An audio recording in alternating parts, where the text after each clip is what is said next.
casos que realmente me tiram sono não acontecem longe de tudo. Eles acontecem onde a gente deveria se sentir mais seguro. Dentro de casa, onde você ouve estalos às 3 da manhã e tenta desesperadamente convencer a si mesmo que foi só um vento lá fora. Hoje eu separei 5 histórias reais que aconteceram exatamente assim, em casas comuns, com pessoas como eu e você, que descobriram que nem sempre somos os únicos moradores do lugar onde vivemos. Nós vamos abrir com o relato mais impressionante que eu encontrei hoje. Imagine uma residência na Inglaterra, construída em 1902. São mais de 120 anos de paredes que guardam segredos de família que passaram por ali e de alguma forma deixaram rastros. Quando a Suzy se mudou para essa casa, ela percebeu que os antigos donos haviam deixado alguns objetos para trás. Mas entre os móveis velhos e poeira, um item chamava a atenção. Uma pintura antiga, isolada no 3º andar. A Suzy sempre sentiu algo estranho vindo daquele quadro, mas o choque veio quando a sua sobrinha pequena começou a visitar a casa. A menina não apenas notou a pintura, ela passou a ter conversas longas e detalhadas com ela.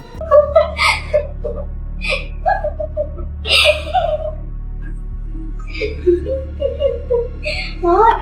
I heard that. I'm not stupid, I'm very smart. I'm the smartest kid in class. Okay, not really. Do you want this or do I keep it? Okay. I'm tired and hungry.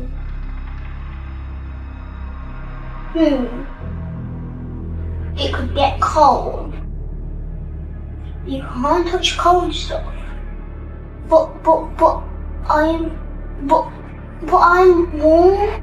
Segundo a criança, havia um espírito morando ali e ele tinha um nome, Gilbert. Did you like him? Yeah, Gilbert's like one of my best friends. Where did he come from? I don't know. I think the man that used to live here painted it. Is Gilbert friendly? Does he speak to you? Yeah, What does he say? because they don't pray. A Suzy, tentando manter a lógica de um adulto, achou que era apenas uma imaginação fértil da sobrinha, até o dia em que a curiosidade fala mais alto e ela resolveu mergulhar no passado daquela construção. There's a photo of the house from 1916 and it was built in 1902. So this would be the first or one of the first families to live in this house. As you can see, there are 6 people present in the photo. From looking at the English census records, I found that the father would be called John, the mother was called Maud, next to her on the balcony is her daughter Dorothy. The birth of a little boy called Gilbert was also registered here in 1911, so he would be about 5 or 6 in this photo. I'm unsure why he's not with the rest of his family in the photo, what they did to him. Just have an overwhelming feeling that something really terrible happened to him at the hands of his own family. The weirdest part is that this is where the sun painting is situated in the house. That's his room. Ao investigar o registro do censo britânico em 1911, a Suzy descobriu algo de paralisar o sangue. Uma das primeiras famílias a ocupar aquela casa era formada pelo pai João, pela mãe Mary e pelos filhos Dorothy e Gilbert. O registro confirmava um menino que aproximadamente tinha 6 anos vivia naquela época, mas o detalhe que fez Suzy travar foi a foto da família. Gilbert era o único que não aparecia na imagem. Ninguém sabe o motivo, mas a Suzy sentiu na hora que algo trágico havia acontecido com aquele menino dentro daquelas mesmas paredes. Pouco tempo depois, o silêncio da casa foi quebrado numa noite em que ela estava sozinha. Batidas secas e ritmadas começaram a vir do andar de cima. Ela pegou o celular, subiu para investigar com o coração na boca.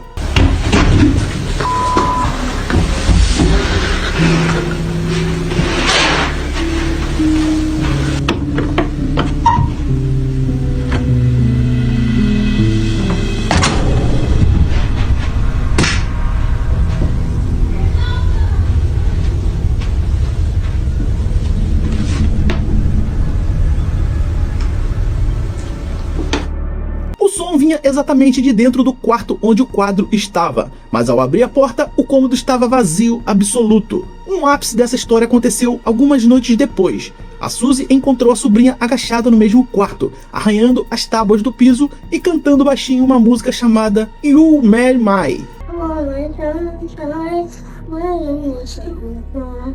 You are my sunshine.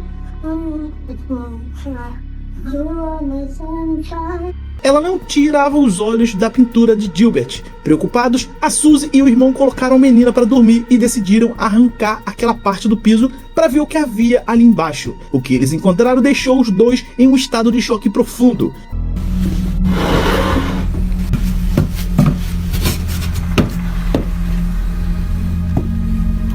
Looks like it comes up.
Escondido sob as tábuas há décadas estava um tabuleiro de jogo antigo, decorado com a pintura do sol, exatamente o tema da música em que a menina cantava, Meu Raio de Sol. Pensa comigo, ninguém nunca tinha falado sobre aquele tabuleiro para a criança, ninguém sequer sabia que ele existia. O objeto estava enterrado ali há quase um século, e mesmo assim, a menina cantava o sol enquanto olhava para o retrato de uma criança que muito provavelmente deu seu último suspiro naquele mesmo quarto há 100 anos atrás. Eu não tenho uma explicação lógica para isso, e honestamente, eu acho que Suzy também não tem. Não deixe o seu joinha ainda. Só faça isso se os casos forem realmente aterrorizantes para você. E faça o mesmo com a opção de se inscrever. Se inscreva apenas em canais que tragam conteúdos bons. O próximo caso traz uma energia totalmente diferente, porque o morador dessa casa na França era muito menos discreto que o pequeno Gilbert. O jovem chamado Tristan descobriu da maneira mais caótica possível que tentar expulsar uma presença com a ajuda de um médium pode, em alguns casos, fazer com que o problema simplesmente perca o controle e se torne um pesadelo barulhento. O Tristan morava na França e por meses tentou ignorar os sinais de que algo estava errado com seu apartamento. Eram passos frequentes no corredor quando ele estava sozinho, ou objetos que amanheciam em lugares onde nunca teria colocado.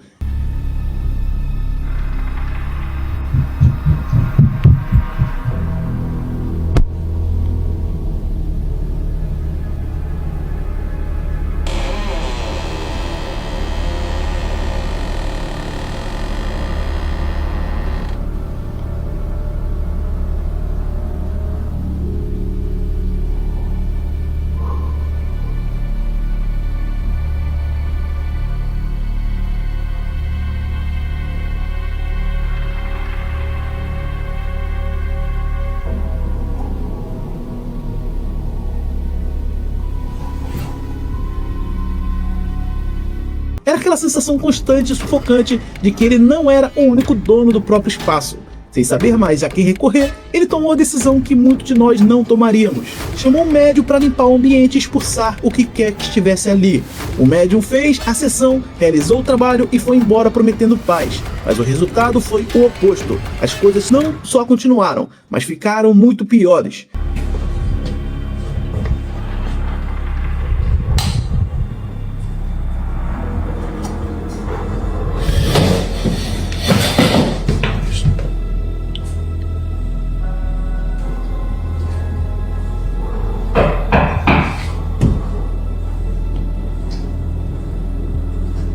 Numa noite qualquer, o silêncio do apartamento foi quebrado por batidas agressivas vindas do corredor. Não era aqueles estalos sutis de um prédio antigo ou assentado um barulho de um vizinho descuidado. Era algo insistente, violento e com uma intenção clara por trás. O Tristan sentiu na hora de que precisava registrar aquilo, ou ninguém acreditaria na gravidade da situação. Ele pegou o celular e começou a gravar no escuro.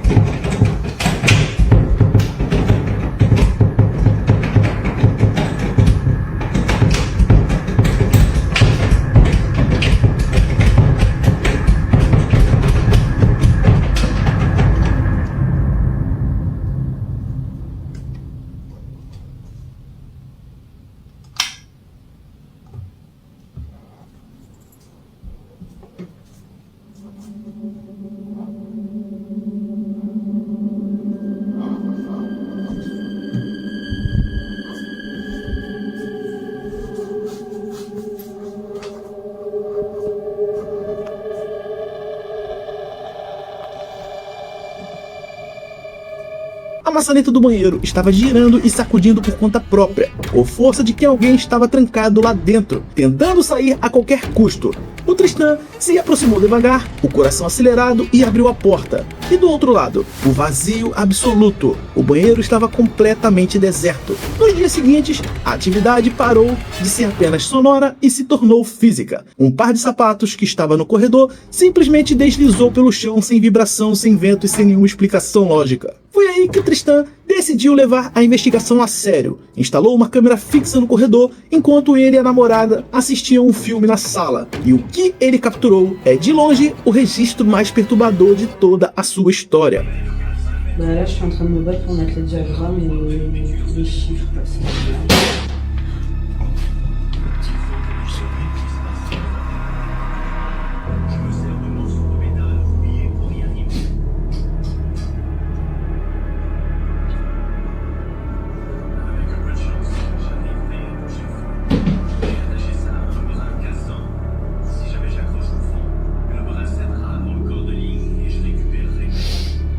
Repare naquela caixa na prateleira. Do nada, ela é arremessada com violência contra a parede oposta. O Tristan corre para ver o que aconteceu, mas não encontra nada. Só que, ao analisar as imagens de câmera lenta depois, ele descobriu algo que fez o sangue gelar. Na porta, apenas alguns segundos antes da caixa ser lançada, aparece uma figura translúcida. Ela é pequena, do tamanho de uma criança, e fica ali parada observando o ambiente antes de correr para o lado e o caos começa. O Tristan tentou de tudo para se livrar daquela presença, mas parece que depois daquela sessão do médium, algo se sentiu desafiado. Hoje, ele está em busca de um novo apartamento para morar, e olhando por esses registros, eu não tiro a razão dele. Tem horas que a gente precisa admitir que a batalha está perdida, e que a solução mais inteligente é simplesmente pegar as chaves e ir embora. O próximo caso, porém, aconteceu durante um expediente do trabalho, num asilo isolado no Arizona, onde uma funcionária de limpeza fazia o seu turno completamente sozinha, num corredor mergulhado na escuridão. Quando ouviu uma voz sussurrar, algo que ninguém em nenhuma circunstância deveria estar sussurrando, ela ficou muito assustada. A Sarah faz parte da equipe de limpeza de um asilo no Arizona, nos Estados Unidos, e ela descreve o ambiente com uma sinceridade que corta qualquer tentativa de romantização à situação. É um refúgio para idosos que, na maioria das vezes, chegam ali sem família e sem visitas, apenas para aguardar o fim dos seus dias. Trabajo en una área donde prácticamente vienen a morir los viejitos que están solos, que no tienen familia, y es que se escuchan demasiados ruidos, y es que está terriblemente oscuro, o sea, está solo, apagan las luces, se abre el elevador, es una cosa espantosa. É um prédio que respira uma carga emocional densa demais. São décadas de despedidas e uma solidão tão profunda que parece colada nas paredes e nos corredores mergulhados no silêncio da madrugada. Desde o seu primeiro dia, a Sarah começou a notar fenômenos que a lógica comum simplesmente não alcança. Eram ruídos secos sem causa aparente e aquela sensação constante de que o corredor, por mais deserto que tivesse, guardava mais alguém ali. Se está escuchando el piano. Y no hay nadie en el piano. No mames. No hay nadie y lo estoy escuchando. ¿De dónde viene ese ruido? Se escucha como que gritaran, como si hablaran. No es nadie. Pues se escucha que grita. Creo que es de acá. Oiga, hay veces que se oyen las sillas de ruedas que caminan, que hablan. ¿Qué podrá ser? Ay, ¿qué podrá ser? ¡Ay, no! ¿Qué es eso? ¡Ay, no! Ahora sí, mire algo. No puede ser. No puede ser, ¿escucharon? Ahora sí sentí que alguien me tocó de verdad. Mas em uma noite específica, enquanto trabalhava totalmente sozinha, a realidade se quebrou. Enquanto ela percorria, um sussurro nítido surge na gravação. A Sarah não ouviu no momento. O choque só veio quando ela deu play nas imagens mais tarde. A voz baixa e rouca diz em inglês: "Eu vejo você". Imagina o peso disso. Um asilo, silêncio absoluto e uma voz invisível confirmando que está te observando. Logo em seguida, um carrinho pesado dentro do quarto vazio desliza sozinho no chão. Neste exato instante, a Sarah sentiu um toque frio e nítido nas suas costas. Ela fez o que qualquer ser humano em sã consciência faria neste momento. Correu para o elevador, desceu todos os andares e abandonou o posto imediatamente. E o mais incrível é que ela ainda trabalha lá. Eu não sei de onde ela tira forças para cruzar aqueles corredores todas as noites, mas o meu respeito por ela é absoluto. O nosso próximo registro nos leva para dentro de uma residência na Itália, onde um rapaz chamado Simon se orgulhava de ser um cético em relação ao sobrenatural. E eu disse se mergulhava porque, depois de passar uma noite sozinha na antiga casa do avô dele, o ceticismo de Simon se transformou em um pavor que ele jamais vai conseguir esquecer. O Simon é italiano, jovem e se via como o rei da lógica. Para ele, qualquer coisa que não tivesse com uma explicação científica era simplesmente a imaginação.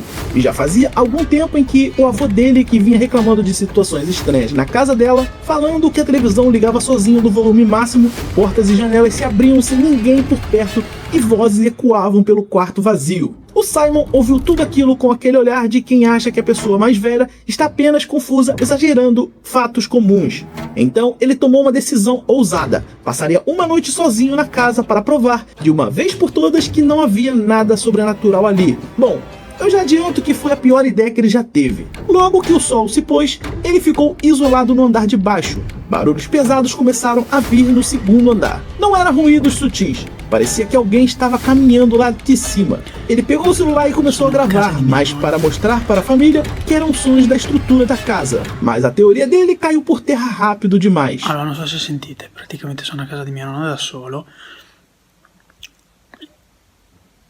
e non so se sentite, ci sono un sacco di rumori che vengono da di sopra,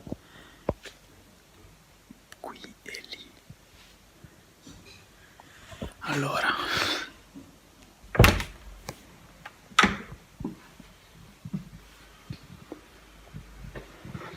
vabbè, buio pesto.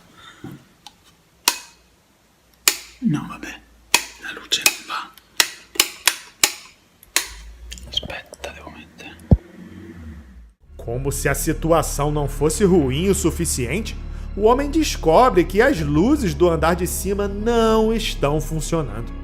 Decidido a encontrar a fonte daquele barulho, o rapaz pegou uma lanterna e começou a subir lentamente as escadas.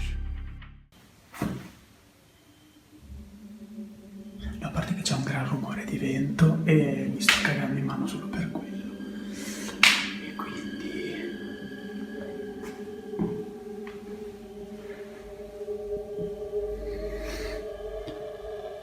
E adesso sembra che ha smesso tutto quanto.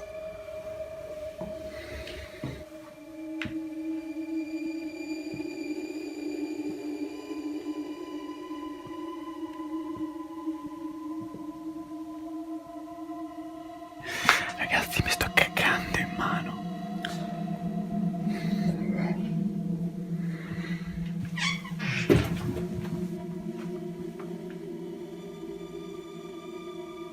Si è aperta la finestra da sola. No, vabbè.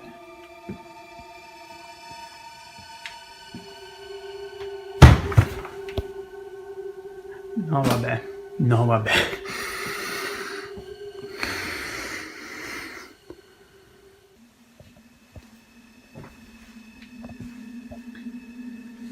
No, vabbè, aspetta.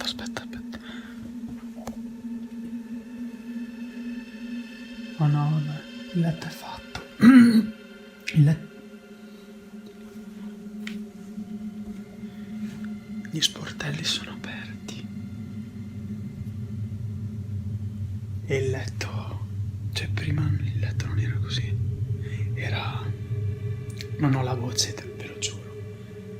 Non ho la voce.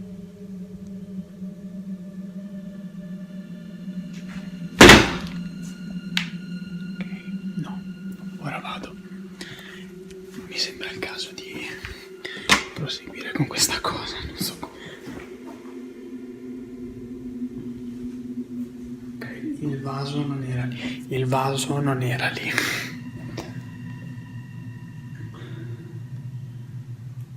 Questo vaso non era lì.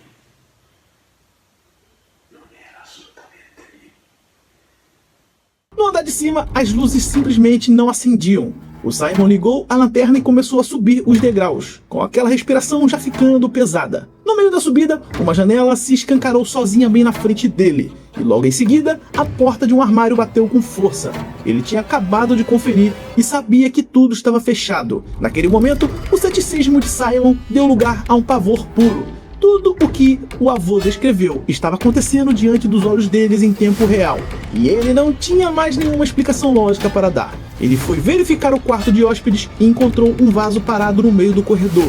Ele tinha certeza absoluta de que aquele corredor estava vazio segundos antes. Antes de fugir de vez, ele deu uma última olhada no quarto da avó, e foi ali que a câmera captou, por uma fração de segundos, uma sombra negra e sólida cruzando o cômodo em direção à parede. O Simon não esperou mais nada. Ele desceu as escadas correndo, pegou suas chaves e saiu daquela casa para nunca mais voltar à noite. Nos meses seguintes, ele e o avô tentaram descobrir o que teria atraído aquela energia, e a conclusão foi bizarra e assustadora. Pouco antes dos fenômenos começarem, o avô tinha ganhado um lençol antigo em uma rifa da igreja. Com a permissão dele, o Simon pegou aquele lençol e jogou bem longe. A partir daquele dia, a atividade na casa parou completamente. Um lençol de sorteio que trazia um inquilino justo. E nunca mais vou olhar para um brinde de uma rifa com os mesmos olhos daqui em diante.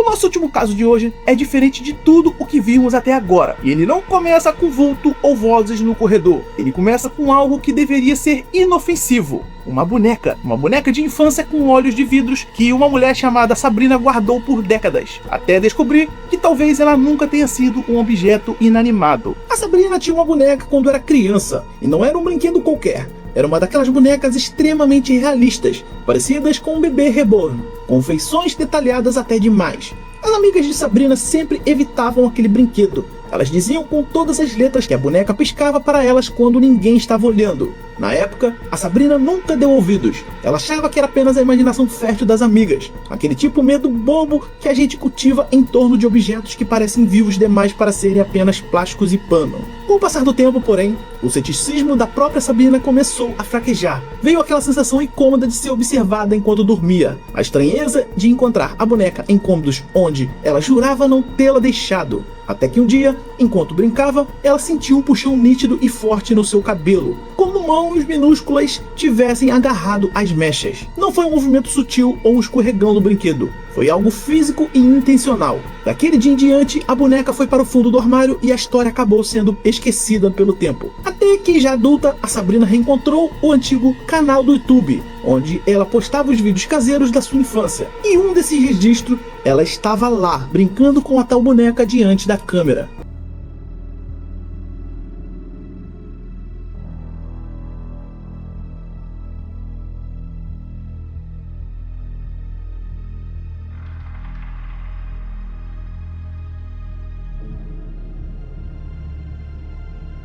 Olhe com atenção absoluta para os olhos da boneca nessa imagem. Ela se move, piscam e não é um movimento mecânico, travado ou defeituoso. É uma reação fluida, como se ela estivesse respondendo ao ambiente ao redor. A Sabrina não revela o que aconteceu com aquela boneca após a descoberta, mas pelo tom do seu relato, eu imagino que esse brinquedo não está em nenhum lugar onde ela precise cruzar o olhar diariamente. E sendo honesto com você, se eu desse play naquele vídeo e visse o que ela viu, aquela boneca teria desaparecido na minha casa na mesma madrugada sem qualquer despedida.